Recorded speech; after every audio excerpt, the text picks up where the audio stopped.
Okay, welcome back everybody. This is the second half of Shadow Genesis, Rise Multiversity. I'm here with Becca Tzigany, the creator of Venus and her lover with her partner James Bertrand.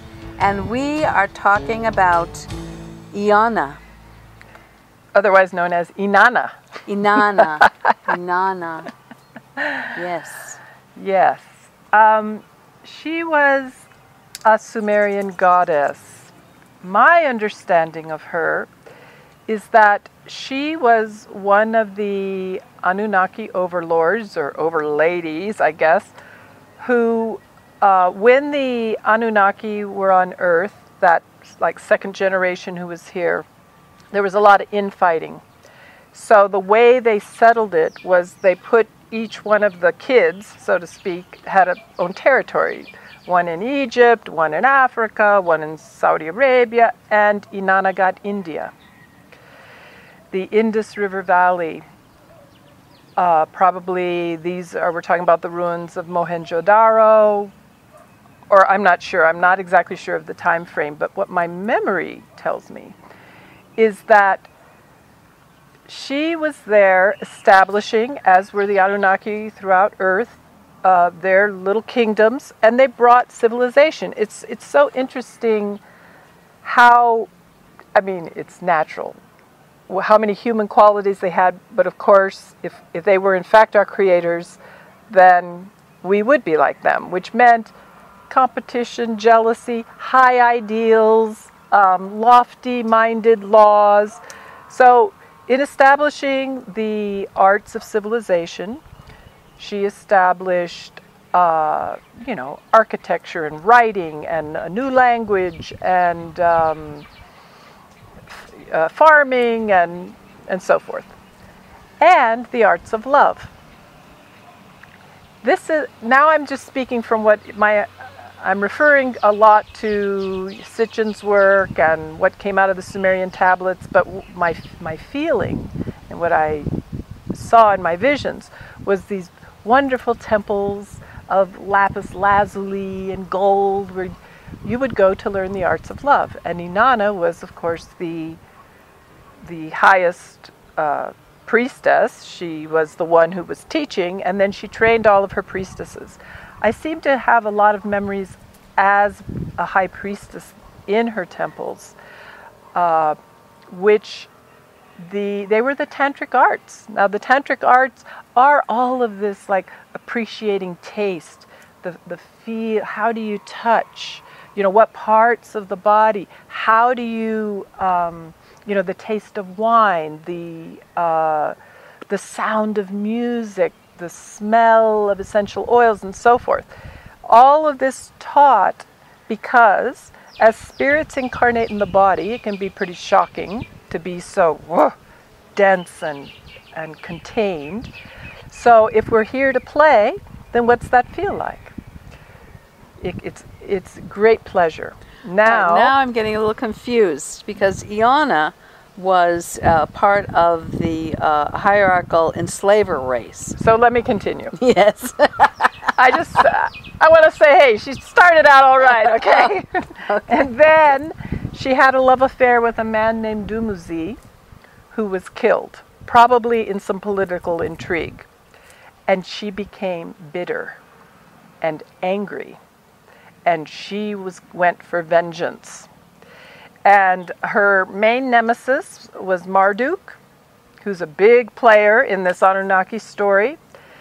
And I feel that she, by this wound, this great wound of losing the love of her life, she became ruthless. So, now we're going into like the Ishtar incarnation of Inanna, because Inanna was known as like a great mother and lover. Ishtar is known as goddess of war. So, and she was a brilliant strategist, and she had her sky chariot, and she had her armies. Who were the armies? Humans. Mm-hmm. There's I found a carving of Ishtar, which shook me to the core when I saw it, because there's this very powerful woman like this, and she's got like wings and holding her arms, and she's got like spears, you know, like, whoa, I'm powerful, with weapons of destruction. And she has her foot up on the head of a human she's holding with a lasso. So it's either prisoners of war or maybe her own army. So she had then her love of humans turned into this disdain, because she had the ambition to conquer lands and rout Marduk. Well, Marduk was a pretty powerful guy. He had his own armies. So and you can read this in Sitchin's work, in books since then, about this ongoing war all over the earth between Anunnaki overlords and human armies. Talk about cannon fodder.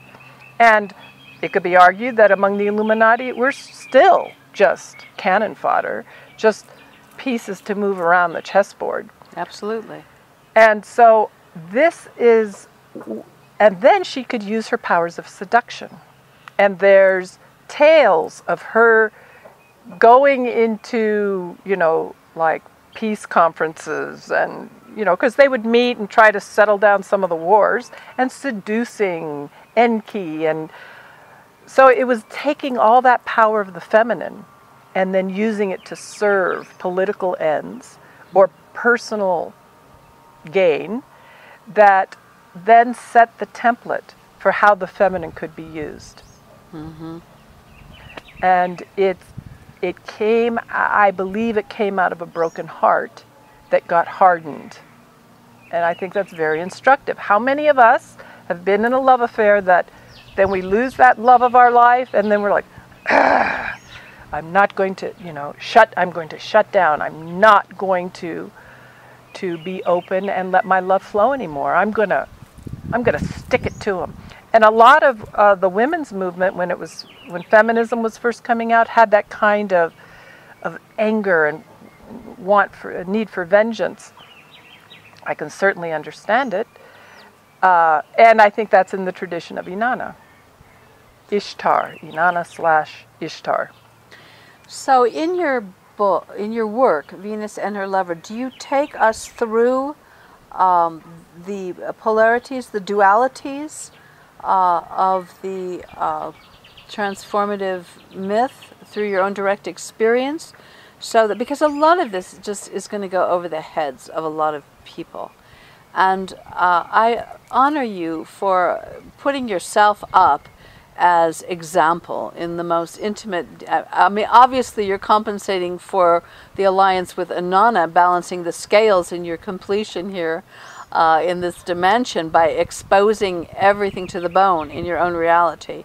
But so I take it that people who read your book are going to be able to have a really palatable, sensual experience of what it is to live these realms and come out the other side.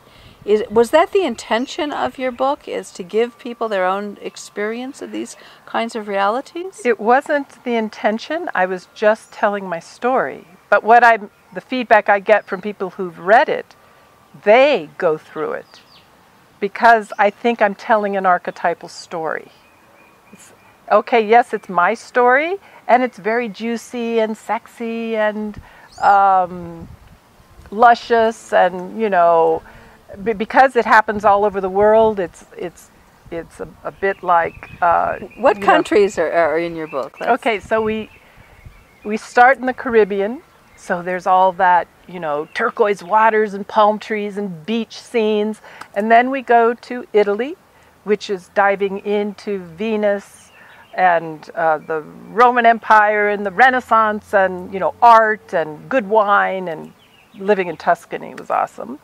And then we moved to Hawaii, which is living on a volcano, and that was pretty intense, where Earth is being created, and plus it's so beautiful, and swimming with dolphins, etc. Then we moved to New Mexico, where we lived in Taos among Native American indigenous people, and that whole earth tradition and the power of the desert and the mountains. And then we moved to India, which was a birthplace of Tantra. So there's all the eons of tradition and being on the banks of the Ganges and in the Himalayas, and that's essentially where we were. So the book is very delicious in a travelogue sense. Eat, play, and love on an aphrodisiac. Yeah, exactly. Or maybe on plant medicine and an aphrodisiac. Yeah, all those sex scenes are included, not cut out. Yeah, which is part of trying to reboot all of the sensation that Inanna and Marduk and them stole from us. Yes. It's giving it back through actually bringing the energies forth. So in your book is what I'm taking, that your book is more than a read. It's actually feeding energies that were destroyed back into the human psyche. It's an alchemical journey. Yes. I didn't set it up I didn't set up anything.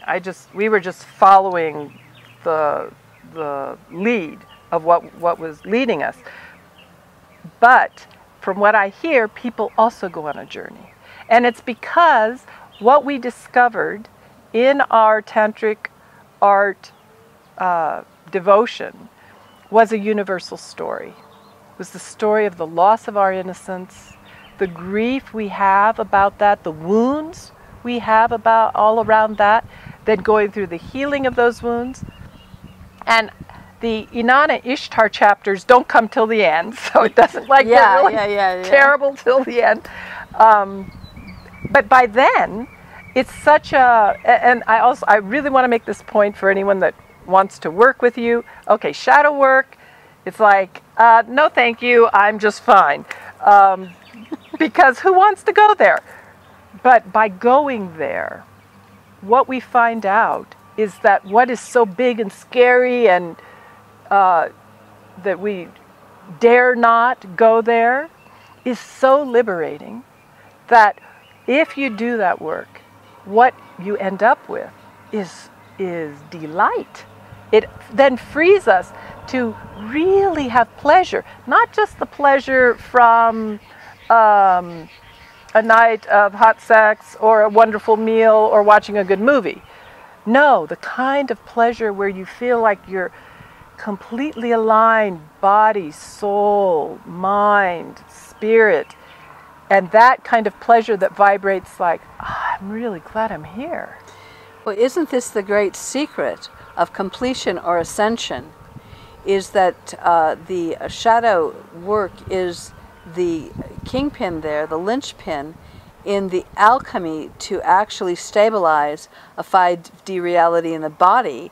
We cannot do it being lopsided. And the anchoring, the true message of the feminine is to truly be all of it, to own all of it. And in its graduation, this is the final exam. Can you love it all into the new dimension? Yeah, that's right. And what I describe in my breathwork sessions is that, because in the breathwork, often we'll find a wound, we'll find a terrible memory or something that's terribly painful. And that pain often is old. It can be from childhood or other lifetimes. And as long as it's there, it just is there and emanating its pain and dread and fear, all of that.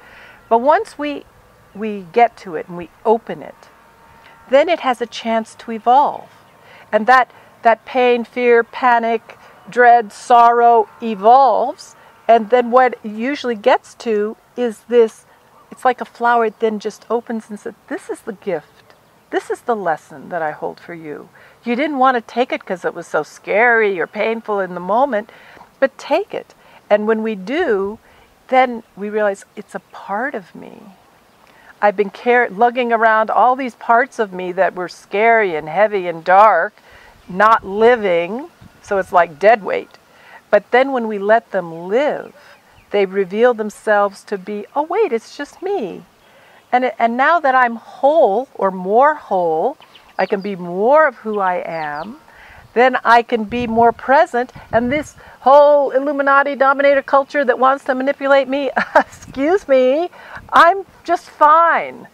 the way I am. It doesn't look very seductive, does it? It's really taking the wizard out from behind the curtain.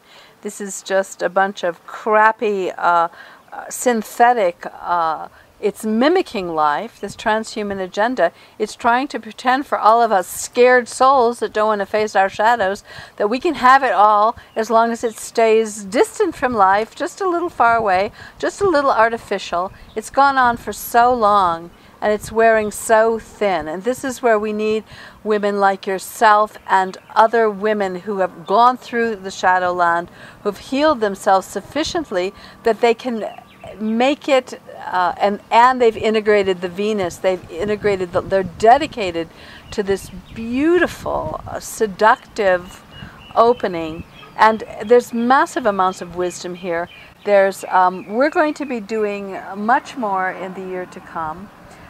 In terms of creating a spiral arm of Rise that's addressed to the return of the feminine, that allows for concrete and practical applications and sessions with Becca and workshops globally. We come and help you retribe, come and help a conflict resolution, come and help. There's so many layers of this. And now to dive into the sabotage, the withholding, money challenges. This work needs to be funded.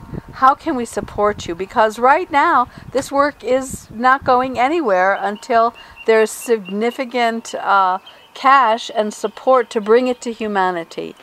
Yes, okay. So, James and I have funded Venus and Her Lover from ourselves, which is just selling our possessions and just flowing on the flow of an abundant universe.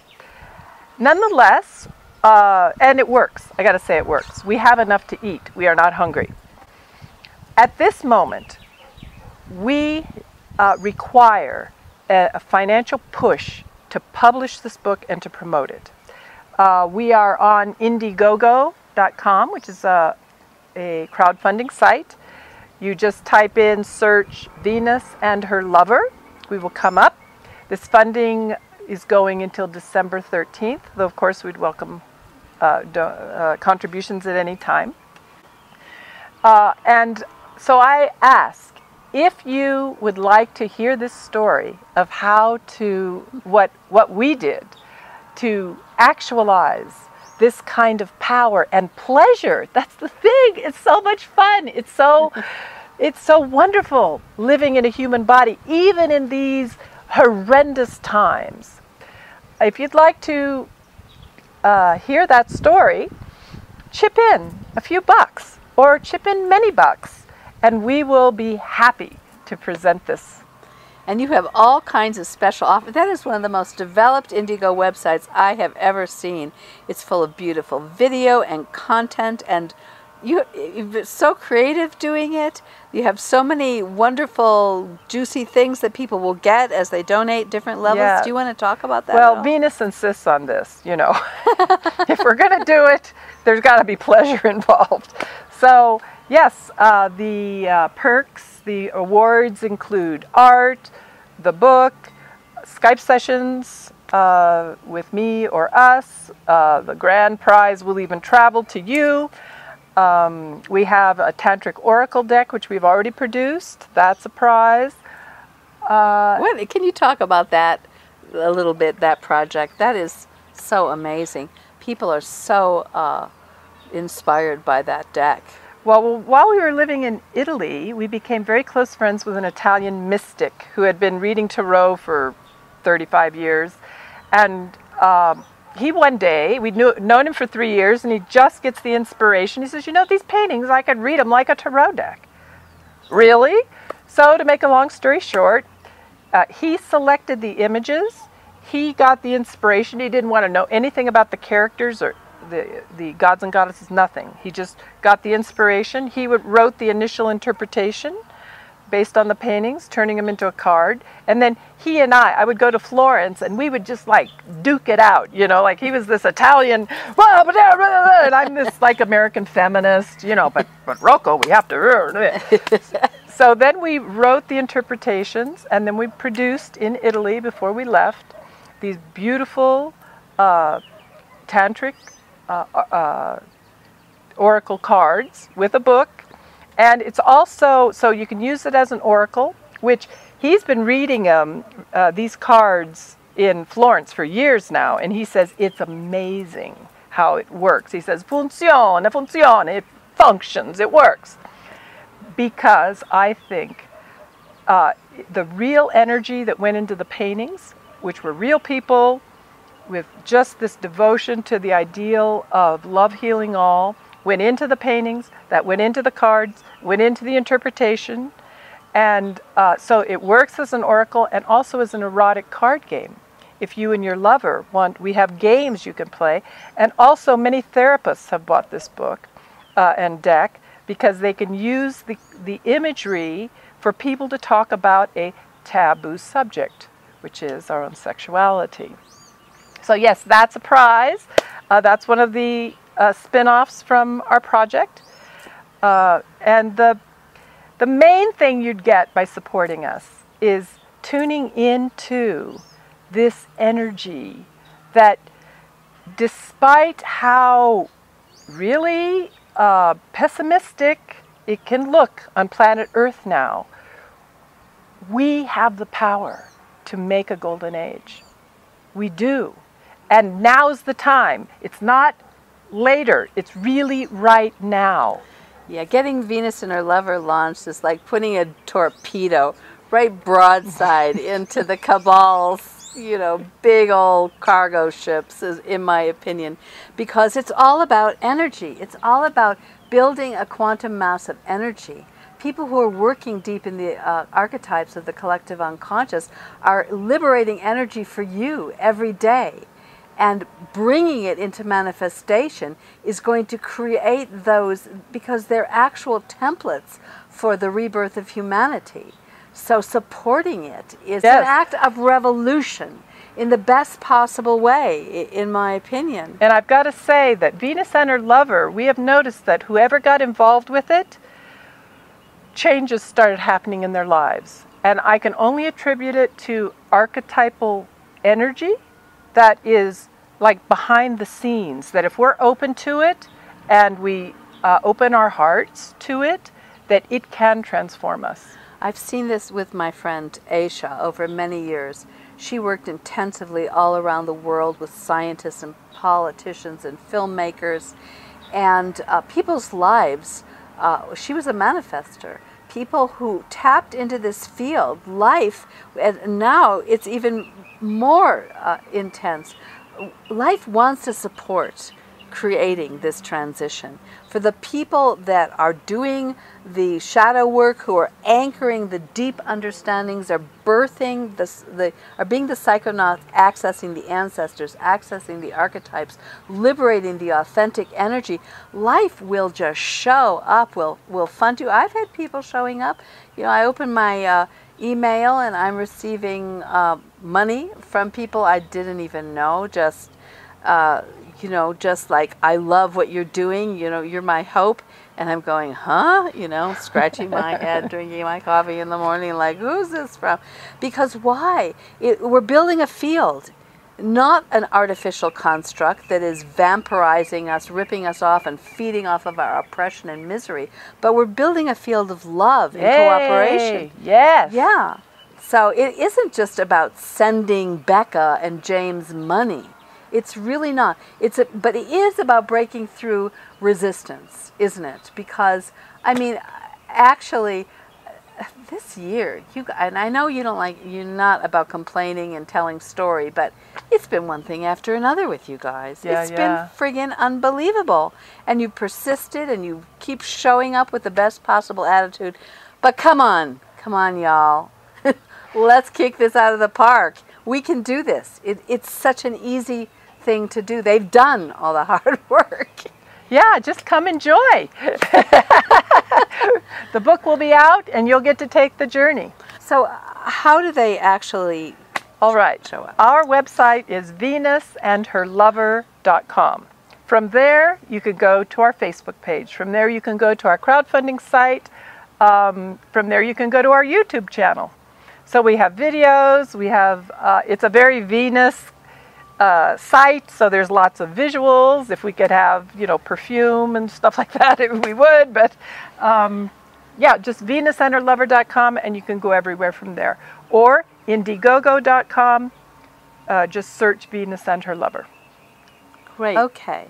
So I should also tell you that I am Sienna Lea, founder of Rise Multiversity. We are about to do a show on fundamental purpose on the 29th of November with George Kavasalis, Kelly Lachey, Perry Mills, and myself. This is a live, interactive roundtable with people from all over the world on a video conference center. It's pay what it's worth to you or what you can afford. We will be, in the next month, having a two-series discussion on man and women finding new ground with Kelly and Perry. We have Embody You groups, which are a place where we support each other in this love field, to drop the false mask and to learn tools. We're working right now with Kelly's book, Liquid Mirror, and her workbook, going through that process, pairing up so that we have someone to support us through that journey. So Rise is really just in its first year. It's a baby, but it's holding an incredible energy. And so please check that out, risemultiversity.org. We're going to be, any final words for humanity, Inanna? I mean, Becca. I'd just like to say that whatever path you may choose, if you can follow, let the heart pull you, that it's worth it, whatever you go through. Wow. And all that you've gone through, that says a lot. Okay. Thank you so much, Sienna. Thank you for all that you do, who you are, and being my friend, and sharing this beautiful world in Look what Ecuador. we manifested here. We live here. And soon we're going to be doing retreats and destination healing retreats here for you to come visit us. So stay tuned, and much love to all of you. Thank you for listening and watching. Night. Yay, mana! Brava! That was fun.